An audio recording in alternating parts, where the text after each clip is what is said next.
I think my only real complaint about these Tuff Torques and working on them is they gave you a drain/fill plug that doesn't actually get everything out of it. So when you drain it out, you're going to get out most of it. But there's going to be almost an entire quart that doesn't come out until the whole thing is flipped over and you're trying to take the bottom off. While we're on the topic of the bottom, you're going to have two that are longer than the others. I mark them in paint, I mark them in marker, whatever, just to remember in order to be thorough or whatever. But basically it's these two right here.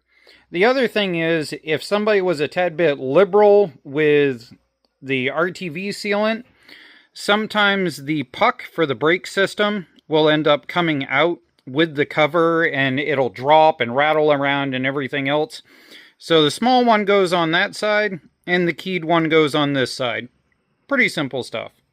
There's 1,000,001 arguments at this point. I chose to pressure wash this, which means everything is going to flash rust if I don't get this done tonight.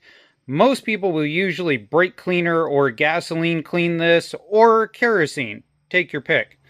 But on the other side of this is your input shaft. This is your motor output. This is your output here. That's your brake. That's your brake rotor. And this is your intermittent gear that has a washer and then a weird tubey thing in the center. So we're going to grab this washer and weird tubey thing assembly, keeping in mind that it has a flat side there that needs to go up when we put it back in. And I'm going to take this, and now it's going to free roll, just like that. So, as long as these axles are pushed all the way in and that C-clip is locked in, I should be able to center that and tack weld it on both sides, and then flip it, center it and tack weld it on both sides, pull the C-clip out, pull the axle out, pull the entire gear assembly out, and fully finish weld these on the workbench.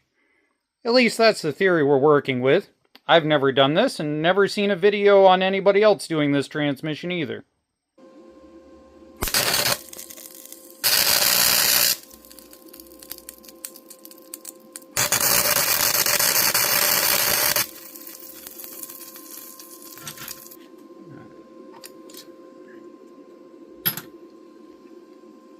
For some reason the C-clip on this side was playing stupid. Now we should be able to get it out. There it goes. Now, if I hold that, pop that axle out, there we go. So from here on, we should be able to weld that together. There we go. So, that's burnt in on all four corners. I'm going to let it cool down at its own pace, because this is most likely sintered steel, and if you shock it to cool it, you're going to create cracks down through everything. In fact, just as it's cooling right now in the open in 80 degrees, it will probably make a shattering crack noise at some point. You can't get away from the fact it's sintered steel.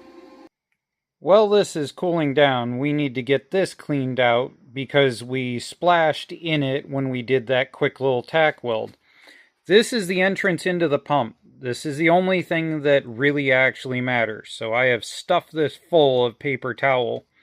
And that is the drainage area that has a little lip in it, which means it doesn't do you a damn bit of good. So what I've got to do is lift this up on its side and use this as the drain area.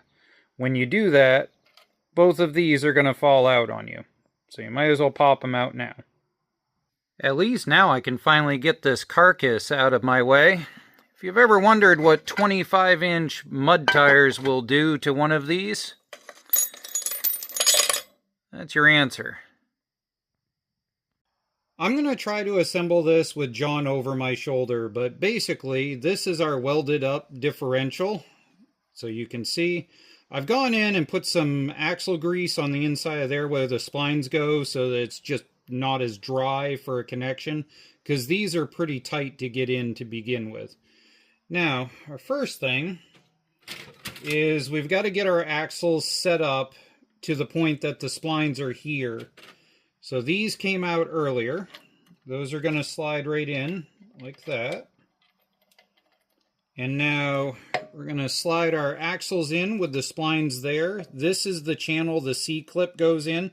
So what you don't see is that when this is in and up against the differential gear, this C-clip sits down in here and locks inside of the differential. And then this actually sits just outside of that channel so that the C-clip can't come loose. Alright, so get this in here. And there we go. So now you can see that comes into there. So we're going to pull it back and line it up with the edge of the case. We're going to do the same thing on the other side. Also, these washers are what decide whether you spend an extra $150 rebuilding this transmission. This is your safety washer for the, can't think of what the term is, but you know what it is. Put it in the comment section what it is I'm trying to say. Oil seal. That's what I was trying to say. All right. Now, at this point, we should be able to hold this up and down, set it down in, and slide our axle into the end of it. And get it started. Slide the other side in to get it started. And now if we jostle it, we should be able to double check it lines up. The other side is not lining up. I'm going to give it a love tap here. Hey, that went together. Now I should be able to spin those. There's nothing perfect about that, but I bet it's going to work. You got to put it in so the splines start. We've got our C-clip here. We're going to put the C-clip down in like so, while pushing the axle in to get it inside of there. Then we're going to take this and we're going to drop it down in. And it should drop down in, but it's not. So why is it not? This is what I was afraid of welding this. This is slightly kicked to one side. And I'm going to bet I'm going to have to grind this down a little bit thinner to compensate for that. There we go. I had to grind a few things in order to clearance, make sure I free rolled and everything, but it's all together.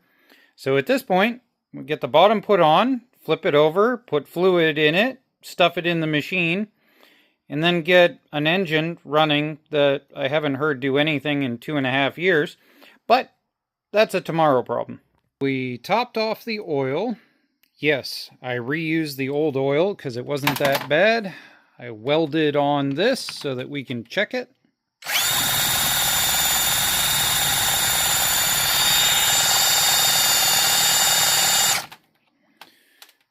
There. Now I gotta put it in the Craftsman, get it fired up. Wish me luck.